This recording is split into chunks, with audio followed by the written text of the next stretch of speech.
Hello student, आपका हमारे YouTube channel पर स्वागत है।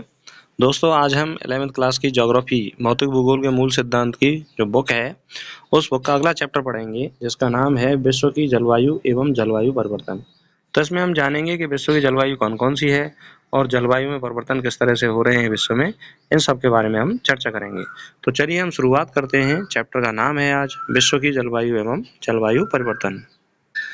तो सबसे पहले बात करते हैं, जलवायु का विभाजन 3 आधारों पर किया जाता है: आनुभाविक, जननिक, व्यावहारिक या क्रियात्मक। यानी अनुभव के आधार पर, जननिक संरचना के आधार पर और व्यावहारिक या क्रियात्मक रूप से जलवायु का विभाजन किया जाता है।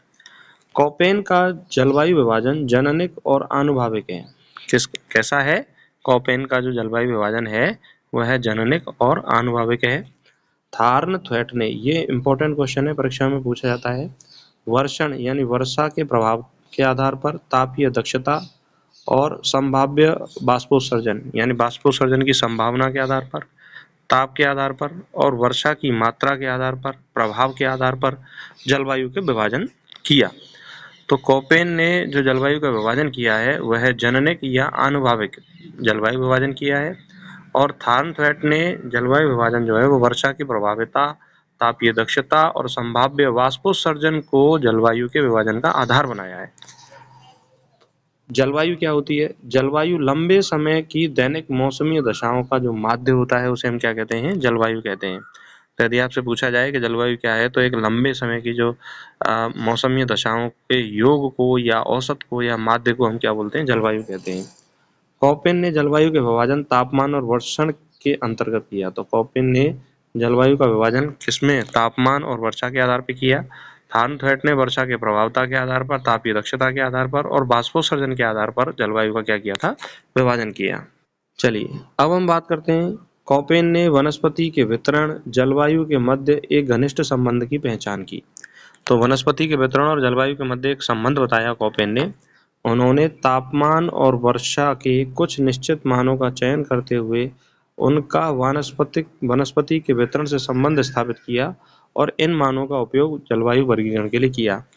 तो देखिए, कोपेन ने तापमान और वर्षा के आधार पर जलवायु का वर्गीकरण किया और इसके आधार पर बताया कि तापमान और वर्षा 2 मुख्य ऐसे कारक हैं जो किसी विशेष स्थान की वनस्पति का निर्धारण करते हैं।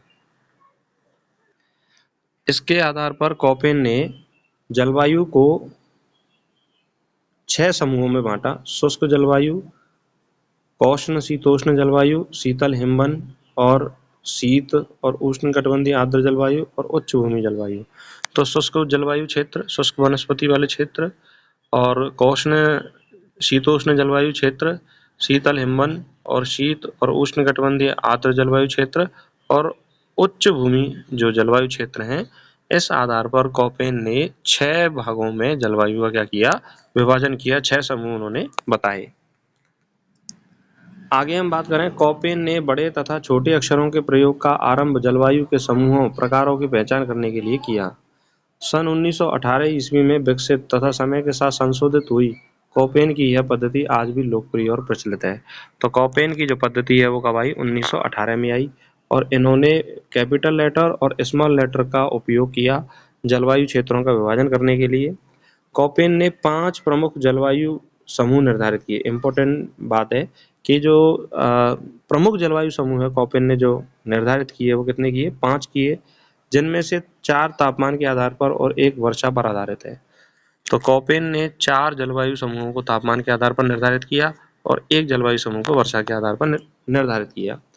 कोपेन ने बड़े अक्षर A, C, D, E से आर्द्र जलवायु को और B से शुष्क जलवायु को निरूपित किया। तो कोपेन ने आर्द्र जलवायु को किससे निरूपित किया था? A, C, D और E को आर्द्र जलवायु से, और अक्षर B को शुष्क जलवायु से निरूपित किया। जलवायु समूहों को तापमान और वर्षा की मौसमी विशेषताओं के आधार पर कई छोटी-छोटी इकाइयों में विभाजित किया गया है और छोटे अक्षरों के माध्यम से उन्हें अभिहित किया गया है। नेक्स्ट पॉइंट की अगर हम बात करें, उष्णकटिबंधीय आर्द्र जलवायु कर्क रेखा तथा मकर रेखा के मध्य पाई जाती है। तो जो उष्णकटिबंधीय क्षेत्र होता है आपका, वनस्पति के आधार पर भी हम उसका विभाजन करते हैं। तो वो कर्क रेखा और मकर रेखा के बीच वाला जो क्षेत्र होता है, उष्णकटिबंधीय क्षेत्र होता है, वहां पर उष्णकटिबंधीय आर्द्र जलवायु पाई जाती है। संपूर्ण वर्ष सूर्य के ऊर्ध्वस्त यानी कि सीधा ऊपर चमकता रहता है। अंतर उष्णकटिबंधीय अभिसरण क्षेत्र की उपस्थिति की वजह से यहाँ की जलवायु उष्ण एवं आर्द्र रहती है। यहाँ वार्षिक तापांतर बहुत कम तथा वर्षा ज्यादा होती है। तो इस क्षेत्र में वार्षिक तापांतर जो है बहुत कम होता है और वर्षा की मात्रा यहाँ पर क्या रहती है, हमेशा ज्यादा रहती है। इसीलिए इसे उष्णकटिबंधीय आर्द्र जलवायु क्षेत्र कहा जाता है। अगले पॉइंट के बारे में बात करें, कॉपेन ने उष्णकटिबंधीय जलवायु को 3 प्रमुख प्रकारों में बांटा। कौन कौन से प्रकार हैं? AF, AM और AW। AF उष्णकटिबंधीय आर्द्र जलवायु और AM उष्णकटिबंधीय मानसून जलवायु और AW उष्णकटिबंधीय आर्द्र जलवायु जिसमें शीत ऋतु शुष्क होती है, तो उसको AW कहा गया। तो AF उसे कहा गया, उस क्षेत्र को कहा गया जो उष्णकटिबंधीय क्षेत्र है जहां पर आर्द्र जलवायु पाई जाती है।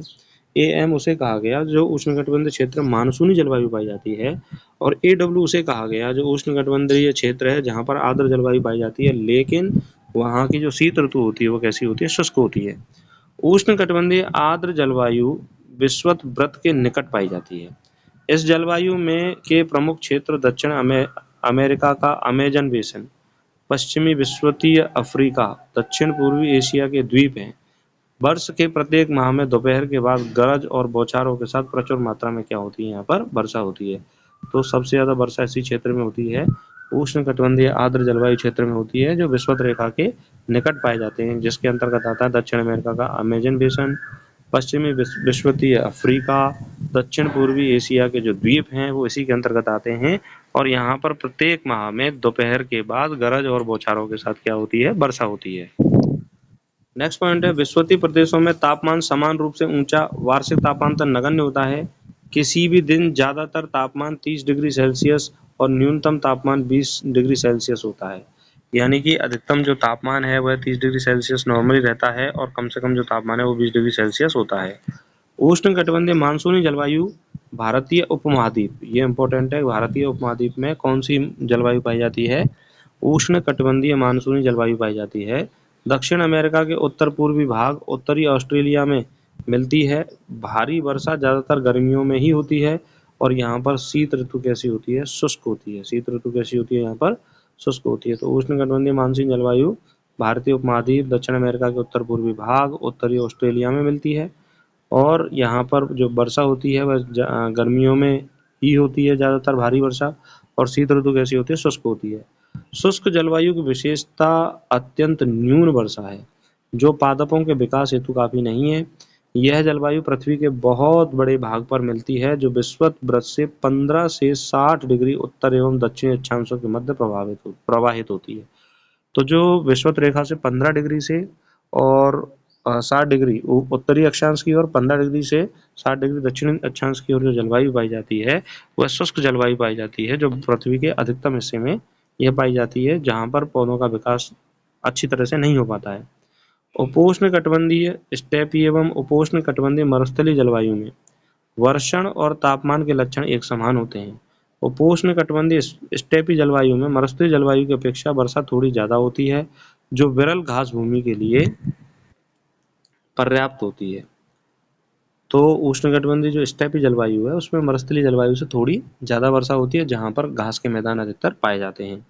उपोष्णकटिबंधीय मरुस्थलीय जलवायु के लीबिया के अल अजीजिया में 13 सितंबर 1922 को उच्चतम तापमान 58 डिग्री सेल्सियस दर्ज किया गया था। इस जलवायु में वार्षिक और दैनिक तापांतर भी क्या है, अधिक पाए जाते हैं। तो अल अजीजिया में, लीबिया में एक जगह है अल अजीजिया, वहां पर 13 सितंबर 1922 को उच्चतम तापमान जो है वो 58 डिग्री सेंटीग्रेड क्या किया गया था, दर्ज किया गया था।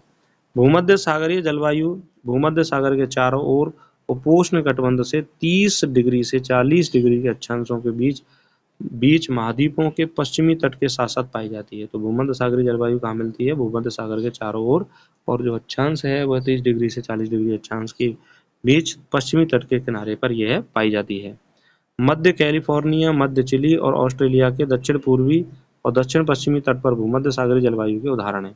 तो भूमध्य सागरीय जलवायु कहाँ पर है, मध्य कैलिफोर्निया, मध्य चिली, ऑस्ट्रेलिया का दक्षिण पूर्वी और दक्षिण पश्चिमी जो तट है भूमध्य सागरीय जलवायु का उदाहरण है। इस जलवायु में उष्ण एवं शुष्क गर्मियाँ, मृदु एवं वर्षा युक्त सर्दियाँ और ग्रीष्म ऋतु में औसत मासिक जो तापमान है 25 डिग्री सेल्सियस के आसपास होता है। शीत ऋतु में 10 डिग्री सेल्सियस के से कम रहता है और वार्षिक वर्षा 35 से 90 सेंटीमीटर के बीच होती है। तो जो भूमध्य सागरीय जलवायु है, वहाँ पर जो औसत तापमान है, मासिक तापमान वह 25 डिग्री सेंटीग्रेड और शीत ऋतु में 10 डिग्री सेल्सियस होता है और वार्षिक जो वर्षा होती है वह 35 से 90 सेंटीमीटर के बीच यहाँ पर क्या पाई जाती है, वार्षिक वर्षा पाई जाती है। नेक्स्ट पॉइंट के बारे में बात करते हैं। आर्द्र उपोष्ण कटिबंधीय जलवायु, पूर्वी संयुक्त राज्य अमेरिका, दक्षिण पूर्वी चीन, दक्षिणी जापान, उत्तर पूर्वी अर्जेंटीना, तटीय दक्षिण अफ्रीका और ऑस्ट्रेलिया के पूर्वी तट पर पाई जाती है। तो अगली जो जलवायु वो कौन सी है, आर्द्र उपोष्ण कटिबंधीय जलवायु। ये कहाँ मिलती है? पूर्वी यूएसए, संयुक्त राज्य अमेरिका, दक्षिण पूर्वी चीन, दक्षिणी जापान, उत्तर पूर्वी अर्जेंटीना और तटीय दक्षिण अफ्रीका, ऑस्ट्रेलिया के पूर्वी तट पर पाई जाती है। यहाँ पर औसत वार्षिक वर्षा होती है 75 से 150 सेंटीमीटर के बीच होती है और औसत वार्षिक वर्षा। ग्रीष्म ऋतु में औसत मासिक जो तापमान है वह 27 डिग्री सेल्सियस होता है ग्रीष्म ऋतु में, जबकि जाड़ों में 5 से 12 डिग्री सेल्सियस के बीच यहाँ पर क्या पाया जाता है, तापमान पाया जाता है। भारत में आर्द्र एवं शुष्क युग आते जाते रहते हैं। पुरातत्व खोजें दर्शाती हैं कि ईसा से लगभग 8000 वर्ष पूर्व राजस्थान की मरुस्थल की जलवायु आर्द्र एवं शीतल थी। यानी आज जो राजस्थान में मरुस्थल है वह पहले क्या था, आर्द्र एवं शीतल जलवायु वाला क्षेत्र था। ईसा से 3000 से 1700 वर्ष पूर्व यहाँ वर्षा अधिक होती थी। लगभग 2000 से 1700 ईसा पूर्व यह क्षेत्र हड़प्पा संस्कृति का केंद्र था और शुष्क दशाएं तभी से यहाँ पर क्या हुई, गहन हुई। यानी हड़प्पा संस्कृति के बाद यहाँ पर जो दशाएं थी वो शुष्क होने शुरू हो गई। नेक्स्ट पॉइंट के बारे में बात करें। लगभग 50 करोड़ से 30 करोड़ वर्ष पहले भूवैज्ञानिक काल के कैम्ब्रियन, ऑर्डोविशियन और सिल्यूरियन युग में पृथ्वी गर्म थी। प्लीस्टोसीन युगांतर के दौरान हिमयुग और अंतर हिमयुग की अवधियां रहीं। तो देखिए, कैम्ब्रियन काल, ऑर्डोविशियन और सिल्यूरियन काल में पृथ्वी गर्म थी। प्लीस्टोसीन जो युग है वहाँ पर पृथ्वी जो है वो हिमयुग की ओर आ गई और अंतिम प्रमुख हिमयुग आज से 18,000 वर्ष पूर्व था। वर्तमान में अंतर हिमयुग 10,000 वर्ष पूर्व आरंभ हुआ। तो वर्तमान में जो हिमयुग है वो कौन सा है, अंतरयुग में है, जो 10,000 वर्ष पहले शुरू हुआ था।